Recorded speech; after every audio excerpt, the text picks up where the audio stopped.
అయోధ్యలోని రామ మందిర విగ్రహ ప్రతిష్ఠ ప్రారంభోత్సవానికి సమయం ఆసన్నమైంది.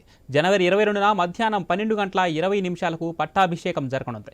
ఈ నేపథ్యంలో బీజేపీ నేత మాధవరం కాంతారావు, బీజేపీ రాష్ట్ర కార్యవర్గ సభ్యుడు వడ్డేపల్లి రాజేశ్వరరావుల ఆధ్వర్యంలో కూకట్పల్లి రామాలయం నుండి పలు కాలనీల గుండా బైకు ర్యాలీ నిర్వహించారు.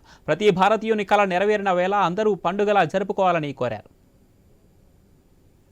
అందరు ఎంతో కష్టపడి ప్రయత్నం చేసి ఎన్నో త్యాగాలు, లక్షల కొద్ది త్యాగాలు చేసిన తర్వాత ఈరోజు మనం రాముని ప్రతిష్ట మన కళ్ళ ముందు చూడగలుగుతున్నాం.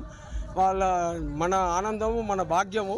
మనం అందరూ ఇది దీపావళి కంటే పెద్ద ఎత్తున సంబరంగా దీన్ని ఉత్సాహంగా చేసుకోవాలని మా హిందూ బంధువులందరికీ కోరుకుంటున్నా.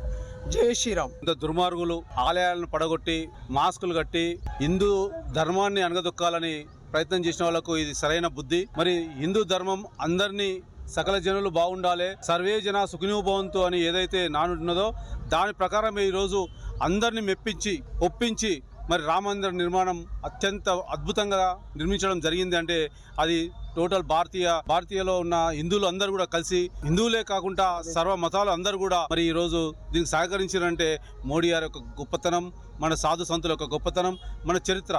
కాబట్టి రాముడు ఒక రామరాజ్యం స్థాపించాలైతే కలలు కన్నారో అది దగ్గరలోనే ఉన్నది.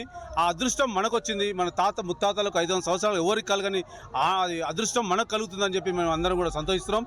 ఈరోజు ఇంత పెద్ద ఎత్తున హిందూ బంధువులు అందరూ కూడా రోడ్డు మీదకి వచ్చి మరి దీపావళి పండుగ చేసుకుంటున్నారంటే నిజంగా హిందుత్వం యొక్క సంస్కృతి ఎంత గొప్పదో మనం అర్థం చేసుకోవచ్చు. కాబట్టి హిందూ బంధువులు